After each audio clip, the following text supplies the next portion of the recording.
Iron fist season 1 episode 11। कहानी की शुरुआत में हम डैनी के पास्ट लाइफ के कुछ सीन्स देखते हैं। डैनी कनलन के एक केव के सामने जख्मी हालात में लेटा हुआ होता है। उसे ढूंढते हुए वहां पर डावोस आ पहुंचता है। डैनी पहले डावोस को पहचान नहीं पाता और उसके ऊपर हमला करने जाता है और अपने आप ही आयरन फिस्ट को समॉन कर लेता है। डावोस डैनी के हाथ में आयरन फिस्ट देखकर चौंक जाता है। वो कहता है, तुमने सरवाइव कर लिया है, अभी तुम हमारे आयरन फिस्ट हो। डैनी भी आयरन फिस्ट को पाकर काफी खुश होता है। असल में ये वही दिन होता है जिस दिन डैनी ने पहली बार आयरन फिस्ट को समन कर पाया था। इसके बाद फिर से प्रेजेंट टाइम दिखाया जाता है। डैनी के पेट में चोट लगी होती है। यहाँ आप लोगों को याद दिला दूं कि पिछले एपिसोड में बकूडो ने डैनी के पेट में चाकू मारा था। एनीवेज, डैनी और डावोस एक पुराने वेयर हाउस में होते हैं। डावोस डैनी को कनलन वापस ले जाने की बात करता है। वो कहता है कनलन में उनके मास्टर लेई कंग डैनी के ची को रिकवर कर सकते हैं और डैनी फिर से आयरन फिस्ट को समॉन कर पाएगा। असल में डैनी आयरन फिस्ट को समॉन नहीं कर पा रहा। वो जितनी भी बार कोशिश कर रहा है, सारे पुराने यादें उसके दिमाग में आ जाती है और वो डिस्ट्रैक्ट हो जाता है। खैर, डैनी कहता है द हैंड ने उसके पेरेंट्स को मारा है, इसलिए वो हैंड को डिस्ट्रॉय किए बिना वहां से नहीं जाएगा और आयरन फिस्ट होने के खातिर यही उसका ड्यूटी होना चाहिए। डावोस कहता है, लेकिन तुम यहाँ से बिलोंग नहीं करते, तुमने हमको धोखा दिया है। आयरन फिस्ट मिलते ही तुम वहां से भाग गए। डैनी कहता है, मुझे अपने पेरेंट्स का ट्रूथ जानना था, मुझे तुम्हारा हेल्प चाहिए, प्लीज मेरी मदद करो। डावोस कहता है, ठीक है, लेकिन यहाँ पर काम होते ही वापस जाना होगा कनलन। डैनी कहता है, ठीक है, मैं तैयार हूँ। मीनवाइल हम कॉलिन को देखते हैं। वो डैनी को ढूंढते हुए डोजो सेंटर पहुंच जाती है। वहां पे डैनी को ना देखकर बहुत टेंशन में आ जाती है। तब पीछे से बकूडो आता है। वो कॉलिन से पूछता है कि वो भाग क्यों गई थी।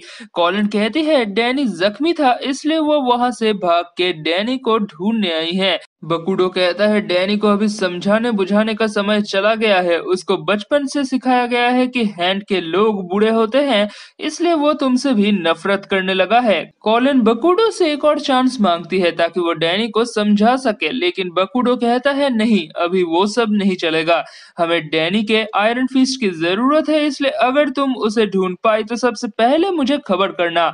कॉलिन ना चाहते हुए भी बकूडो की बात मान लेती है। अगले सीन में हम क्लेयर को देखते हैं। डैनी और डावोस क्लेयर के पास जाते हैं। क्लेयर डैनी के जख्म की मरहम पट्टी करती है।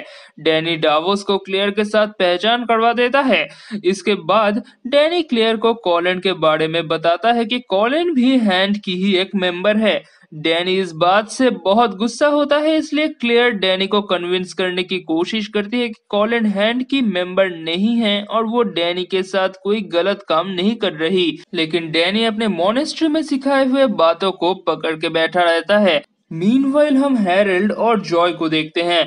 जॉय ने डैनी के टैबलेट की इंफॉर्मेशन से ये पता लगा लिया है कि मैडम गांव के जितने भी बैंक अकाउंट्स रैंड एंटरप्राइज के नाम से चलते थे, उन अकाउंट से सारे पैसे अब बकूडो अपने अकाउंट में ट्रांसफर कर रहा है। जॉय हैरल्ड को भी ये सब समझाती है और कहती है कि ये सारे अकाउंट्स रैंड एंटरप्राइज के नाम से है, मतलब अगर जॉय चाहे तो उन्हें सील भी कर सकती है। ये बात सुनते ही हैरल्ड बहुत खुश हो जाता है और मन ही मन किसी प्लान को अंजाम देने लगता है। खैर, अगले सीन में हम डावोस और क्लेयर को देखते हैं। डैनी छत पे होता है। वो अपने ची को रिकवर करने की कोशिश कर रहा होता है। डावोस क्लेयर से पूछता है कि उसे कनलन के बारे में क्या पता है। क्लेयर कहती है ज्यादा कुछ नहीं, उसे सिर्फ आयरन फीस्ट के बारे में थोड़ा बहुत पता है और वहां के मॉनेस्ट्री के बारे में भी थोड़ा बहुत पता है।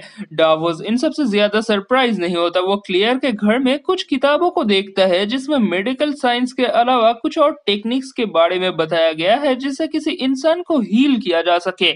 डावोस क्लेयर से कहता है तुम इन सारी किताबों को क्यों पढ़ रही हो। क्लेयर कहती है जब से मैंने डैनी को अपने ची के मदद से पॉइजन को हील करते हुए देखा है, तब से इन सब में मेरा इंटरेस्ट थोड़ा बढ़ गया है। क्लेयर पूछती है लेकिन ये आयरन फिस्ट का पावर आता कहाँ से है। डावोस कहता है शाओलाउ द अनडाइंग से, वो एक ड्रैगन है। क्लेयर इन सारी बातों को उतना विश्वास नहीं करती। वो कहती है क्या तुम्हारे पास भी आयरन फिस्ट का ताकत है। डावोस कहता है नहीं, वो सिर्फ डैनी के पास है और इस काम के लिए हमारे मास्टर ले कांग ने उसे चुना है। वैसे भी मुझे लगता है मास्टर का फैसला गलत था।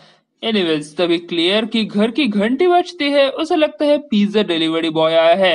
वो बाहर जाती है, वहां पे कॉलिन होती है। क्लेयर कॉलिन को कहती है कि डैनी ने हैंड के बारे में सब कुछ बता दिया है। कॉलिन क्लेयर को कन्विंस करने की कोशिश करती है कि हैंड के सारे लोग बुरे नहीं होते।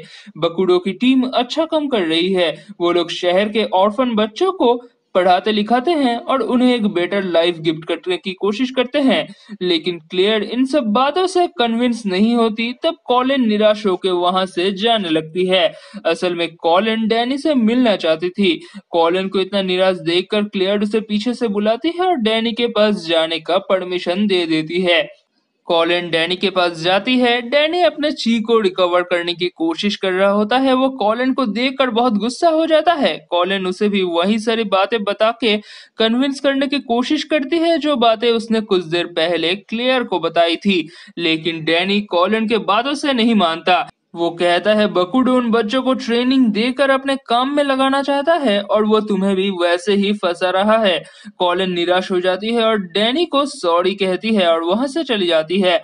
इसके बाद डैनी नीचे आता है। वो क्लियर को कहता है कि हमें हेरल्ड के पास जाना चाहिए। वो मेरे फादर के पार्टनर थे, वो हमारा मदद कर सकते हैं। क्लियर उसे सावधानी बरतने को कहती है क्योंकि पहले ही ये सारी चीजें काफी कॉम्प्लिकेटेड हो गई हैं। एनीवेज इस तरफ कॉलिन एक हॉस्पिटल में आती है। वहां पे उसी की एक स्टूडेंट डॉक्टर है। इवन वो भी हैंड की ही एक मेंबर है। कॉलिन अपने स्टूडेंट को डैनी के लिए दवाई का इंतजाम करने को कहती है। वो दूसरी लड़की थोड़ा नर्वस होती है लेकिन कॉलिन उसे कहती है कि वो उसकी सेंसे है और उसे कॉलिन की बात मानना ही होगा। तब वो लड़की दवाई इंतजाम करने का काम में लग जाती है। इस तरफ डैनी और डावोस हेरल्ड के पास आते हैं। वहां पे जॉय भी मौजूद होती है। डैनी डावोस का पहचान हेरल्ड को बताता है। तब हेरल्ड और भी खुश हो जाता है कि उनके टीम में एक और ताकतवर मेंबर आ गया है। डैनी कहता है हमें हैंड के बेस पर हमला करना होगा और बकुडो को खत्म करना होगा। हेरल्ड कहता है हम उनके बेस के अंदर नहीं जाएंगे, हम बकुडो को बाहर ले आएंगे। डैनी कहता है लेकिन कैसे? हेरल्ड तब बैंक अकाउंट्स के बारे में डैनी को समझाता है। वो कहता है जॉय बकुडो के अकाउंट्स को ब्लॉक कर देगी, तब उसे इनके बारे में पता लगाने के लिए बाहर आना ही होगा और तुम दोनों उसका बाहर इंतजार कर रहे होगे। डैनी और डावोस भी इस प्लान से काफी सेटिस्फाइड दिखते हैं। जॉय कहती है बकुडो को एलिमिनेट करने का मतलब पुलिस के हवाले करना होगा। डैनी कहता है नहीं, अब उन छोटी मोटी बातों से हम नहीं डरेंगे। जॉय काफी घबरा जाती है। वो कहती है मतलब मर्डर? डैनी कहता है हाँ वही। अगले सीन में हम देखते हैं कॉलिन हॉस्पिटल के बाहर होती है। तब उसकी वो स्टूडेंट दवाई लेके उसे देती है और तभी कॉलिन के पीछे हैंड के लोग पहुंच जाते हैं। असल में कॉलिन की उस स्टूडेंट ने ही हैंड को खबर कर दिया होता है। हैंड के उन लोगों में से भी दो मेंबर कॉलिन के स्टूडेंट्स होते हैं। वो लोग कॉलिन को अपने गाड़ी में बिठाकर बकुडो के पास ले जाने लगते हैं। इस तरफ जॉय काफी टेंशन में होती है। वो हेरल्ड को कहती है कि मर्डर के अलावा कोई उपाय नहीं है क्या? हेरल्ड कहता है नहीं, यही एक आखिरी उपाय है और यहाँ से बाहर निकालने के लिए मुझे जो भी करना पड़े वो मैं करने के लिए तैयार हूँ। हेरल्ड को इतना डेस्परेट देखकर जॉय उसे ज्यादा कुछ नहीं कहती। अगले सीन में हम देखते हैं जॉय बकुडो के सारे अकाउंट्स ब्लॉक कर देती है। मीनवाइल इस तरफ कॉलिन को उसके दो स्टूडेंट्स एक चेयर के साथ बांध के सजा देने के लिए ले जा रहे होते हैं। उसके सामने बकुडो आता है। वो बकुडो को कॉन्फेस करने की कोशिश करती है कि वो तब भी हैंड में विश्वास करती है, लेकिन बकुडो कहता है वो कॉलिन में विश्वास नहीं करता। तभी पीछे से एक आदमी आता है और बकुडो के कान में कुछ कहता है, शायद अकाउंट्स ब्लॉक हो जाने वाली बात। बकुडो ये सुनकर बहुत गुस्सा हो जाता है और वहां से निकल जाता है। एनीवेज इस तरफ कॉलिन को एक कमरे में ले जाया जाता है। उसका एक स्टूडेंट सामने खड़े होकर कॉलिन के ऊपर उसका भड़ास निकल रही होती है। तभी कॉलिन उसके सर पर हमला करती है और अपने आप को वहां से छुड़वा के बाहर आ जाती है। मीनवाइल डैनी और डावोस बकुडो के बेस के बाहर उसका इंतजार कर रहे होते हैं। तभी डैनी कॉलिन को देखता है। कॉलिन वहां से भागने की कोशिश कर रही होती है। डैनी कॉलिन के पास जाता है। कॉलिन डैनी के ऊपर हमला करने वाली होती है लेकिन डैनी उसे रोक लेता है। कॉलिन रोने लगती है। डैनी से कहती है कि उसे भी हैंड की असलियत पता चल गई है। तब डैनी उसे गले लगा लेता है और डावोस पीछे से डैनी और कॉलिन को एक साथ देख लेता है। और यहाँ पर एपिसोड 11 की कहानी खत्म हो जाती है। सो अगर आप लोगों को आयरन फिस्ट की पूरी कहानी जाननी है तो चैनल को सब्सक्राइब कीजिए और आज के ये वीडियो थोड़ा सा भी पसंद आया है तो लाइक और शेयर कीजिए और मेरे लिए कोई सजेशन है तो कमेंट्स में जरूर बताइए।